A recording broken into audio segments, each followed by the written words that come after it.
Hello and welcome to Expats Everywhere. If you could tell us your name, where you're from, and a little about yourself. My name is Mar Pages, not Pages, and I am from Barcelona. A little bit about myself. I studied business in Barcelona, and then I started working internationally in 2005, and I've been away from Spain since 2006. So 2005, I was just working abroad, but we're still living in Barcelona. And then I've been away since then. I lived in Dubai for a bit, for 5 years, and then I lived in Johannesburg for a year and a half within those 5 years. And then I've been living in Singapore since 2011, 8.5 years. I do a lot of things. I've had maybe 3 different types of lives. I had a life in auditing and M&A and this sort of accounting and assurance type of businesses. Then I worked as a strategy consultant in the telecoms industry, and now I am a full-time publisher, online publisher / blogger / content creator, and I also consult to brands who want to work with bloggers, content creators, influencers. So how many total years have you been an expat? Since 2006 January, so 13 years. Wow, and so what got you into becoming an expat? I just like traveling a lot. So in 2005, when I got a job that required me to travel internationally every week, I would go and go somewhere else and work for the whole week and then come back to Barcelona. I realized that what I loved the most about my job was actually the traveling part, not so much the job per se, because I was an internal auditor for Tyco, which is a large American conglomerate. And the work per se was not so interesting or fascinating, but really going abroad, having a team that was from everywhere in the world, and that the client was somewhere else, and every month changing destination is really what made me really excited about like learning about new cultures and meeting new people and seeing different points of view, as different from mine as possible. And that was a job that was taking me only to EMEA, to Europe, Middle East and Africa. And so when the opportunity to move to Dubai came, I didn't really know anything about the telecoms industry or about management consulting, but I love traveling, so I jumped on the opportunity to move to Dubai. Nice. Well, we're here to talk about your current business, and you've got quite a large social media following for your luxury travel media, your reviews, your guides. So let's rewind. How did you get to this point? Was it something that was slow and steady, or did you quit your work, your 9 to 5, and just go all in? Yes, no, not like that. It was actually a side hobby at the beginning. It was never a business when it started. It was more like a way to keep an online diary of everything that I was doing, because I was traveling every week. At that point, I'm already living in Singapore. I was traveling every week to a different country and always working with different people, and there were always so many anecdotes. So I thought it'd be super nice in 10 years to be able to read those anecdotes and to be able to remember them, because already at that point I couldn't remember a lot of the things that happened when I was working in Africa while living in Dubai. So I thought it would be amazing to be able to remember that. So I started the blog as a diary, and I started it in like a very casual platform. And then I realized that people were reading it, because wherever you put something online, people will find it, especially 5 years ago when there were far fewer bloggers than there are today. And then, at some point I decided to move to a proper blog, and I started to tell people that it existed. At the beginning, I didn't even tell anyone. I was just doing it for myself, and I was a little bit embarrassed. So I just was writing it literally like as a diary. And then I put it on a different platform, and I started to tell people that I had it, but it was always a side hobby. It's something that I did in my spare time just because I liked it, and because it helped me reflect on the things that were happening in when I was having such a fast-paced life. And then I attended a blogging conference, and that's where I realized that there were people who were making a full-time living out of it. And at the beginning, I didn't give it more thought. I'm just a very entrepreneurial person.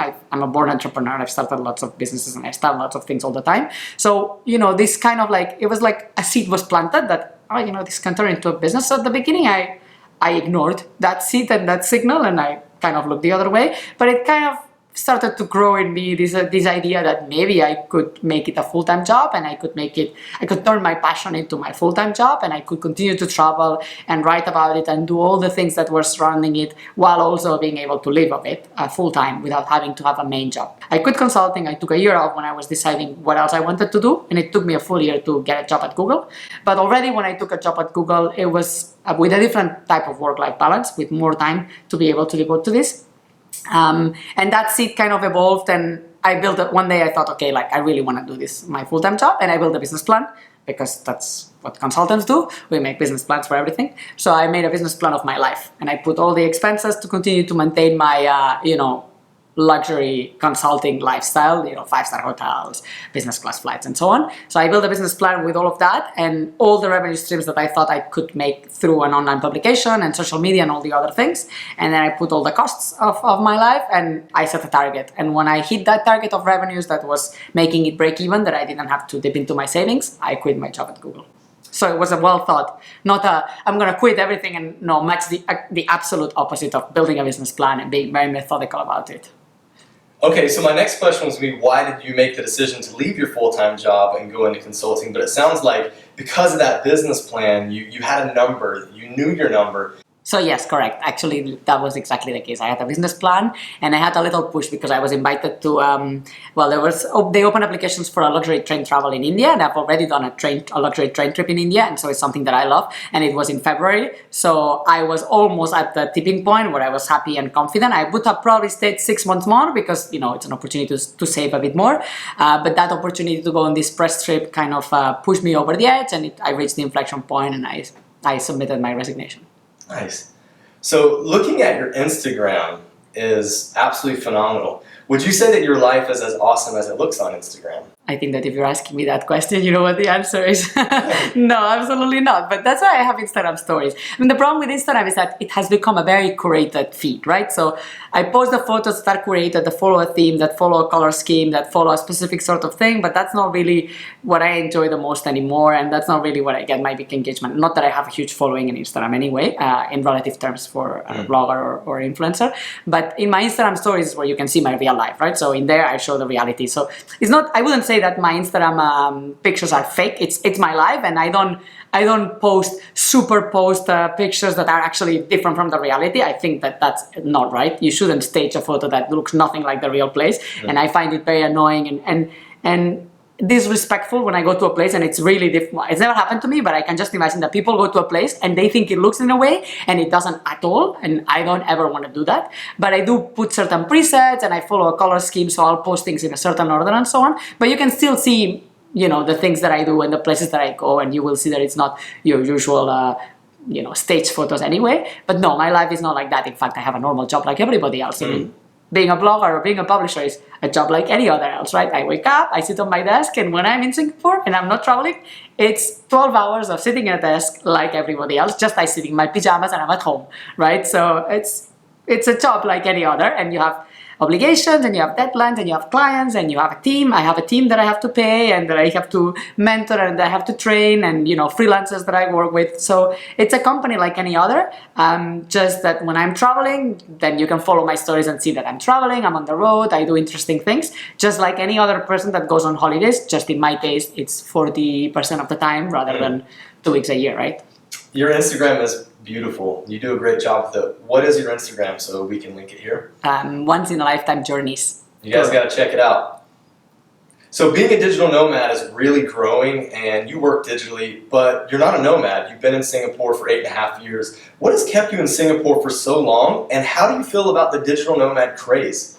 Maybe if I was 20 and when I did this I was 20 or 25, I would see things differently. But I am 39. I have had a corporate job for 15 plus years, for 16 years or so. So I don't like to travel constantly. I get tired when I'm away for 2 weeks is my ideal length of trip. 3 weeks, I can do it. After 3 weeks, I really gonna go home. So I cannot understand how people can do this permanently. It's also true that when I'm traveling full time, right? So I'm like chop, doing things, visiting places, get up really early. I'm still posting stories from my trip that I just returned to, but waking up, we have been waking up at 4 or 5 every day, right? Yeah. So it's very hectic. I try to do and see as many things as possible, and I do little work. So when I'm in Singapore, I work very long hours. I don't appreciate and I don't enjoy being full time on the road. I wanna come home, I want to have a home, and I need to have a place that is home and that is static. And this is also something that I realized after working and traveling for work for 13 years, right? For 13 years, I packed a suitcase on a Monday or a Sunday when I was in Dubai, and I would come back on a Wednesday night or a Thursday night or a Friday night home. And this went on and on for 13 years, right? Like a really long time when I was traveling all the time. And I realized that there were many days where I would wake up and not know where I am. So this sort of situation made me realize that what I really need is a place that's static and that doesn't move. So I would carry something with me that was static. And when I was working all the time and traveling all the time, it would be the BBC World News. I would wake up in the morning and that would be the first thing that I would turn on, right? So it's kind of like the thing that's permanent. Because my home is not, at least that was a permanent thing. Or I would have something in my suitcase that would be permanent. That's smart. So I don't particularly enjoy being on the road all the time. I like to be here. And why have I been in Singapore for so long? First, I moved with my job as a consultant. I moved here to open the office as one of the senior members of the team.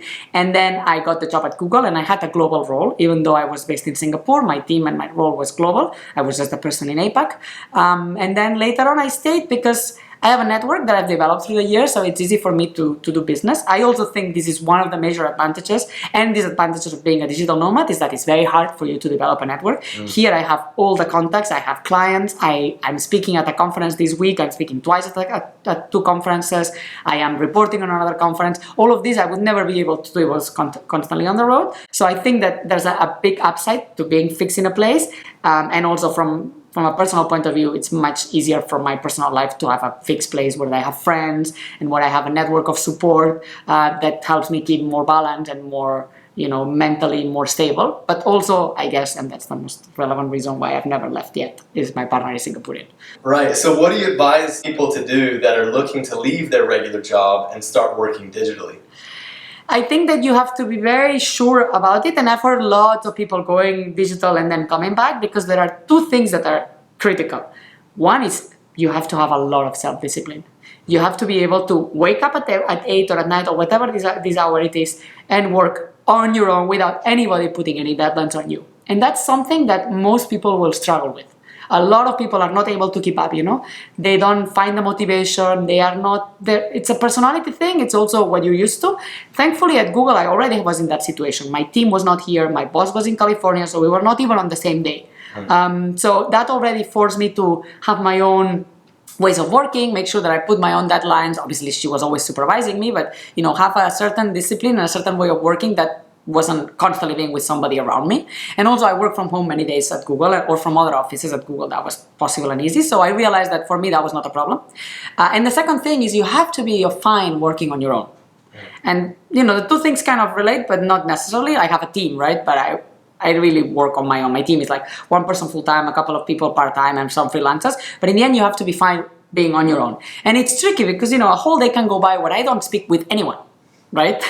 Sure, I speak a lot of times on message and stuff like that, but if I don't see my partner and I don't go out of the house and even in Singapore, you can go out of the house and speak to nobody, right? Everything is automated. I go to the supermarket, I go to the automated machines, I don't speak with anyone.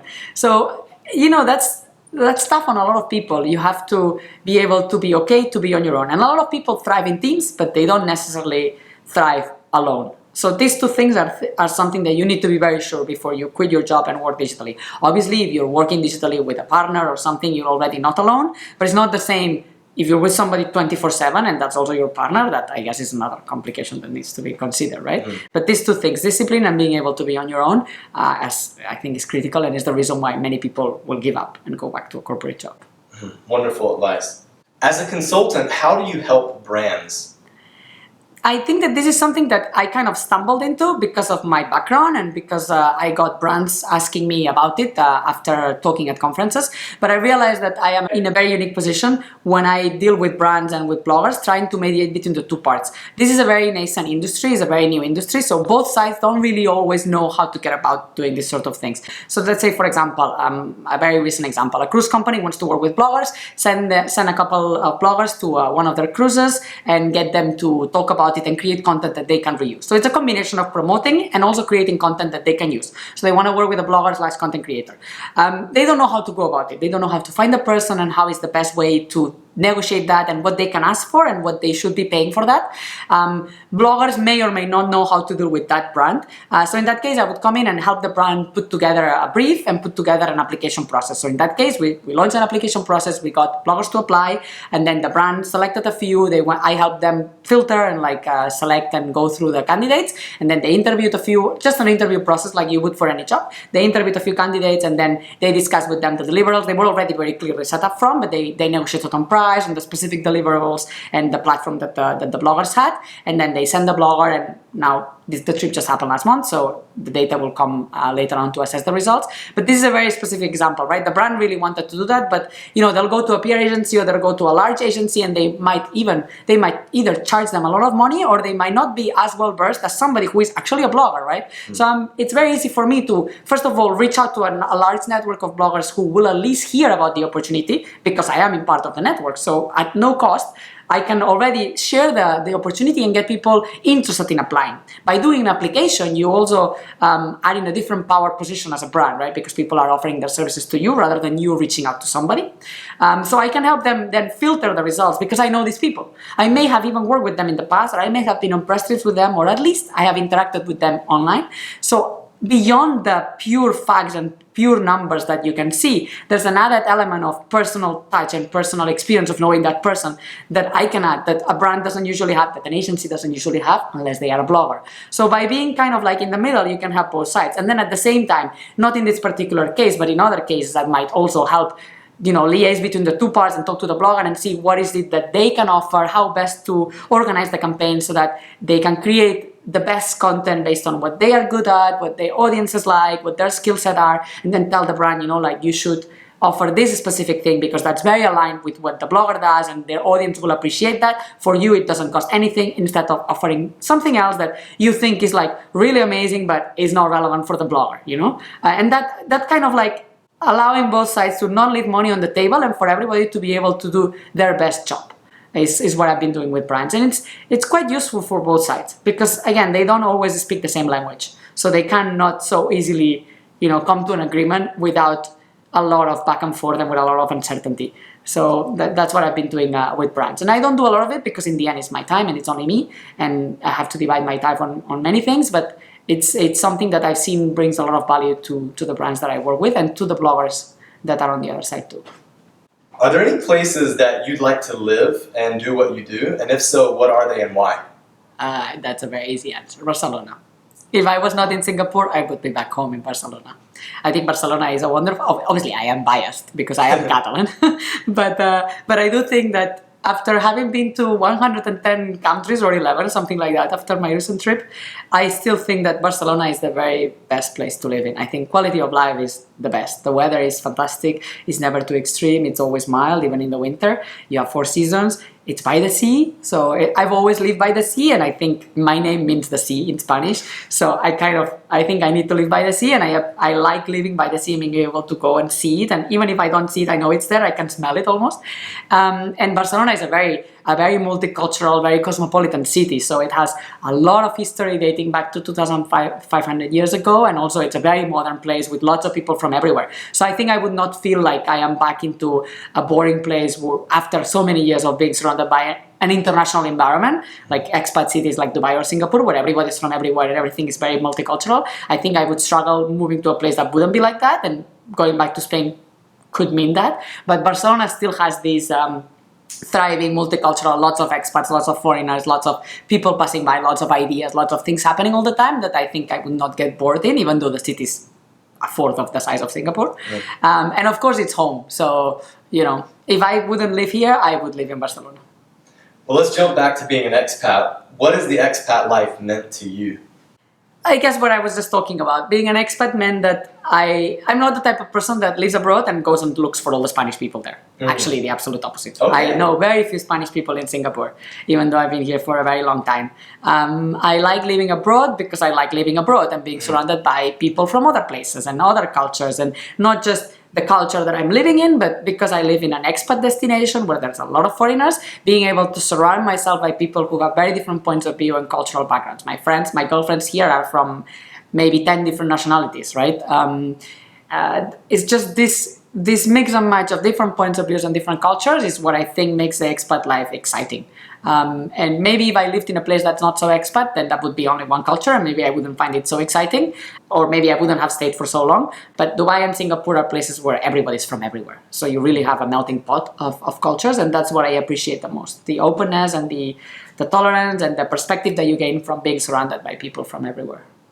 Well, if people want to get in contact with you or learn more about you, how can they get a hold of you? You can find me on social media, but email is probably best because I get so many notifications that they get lost.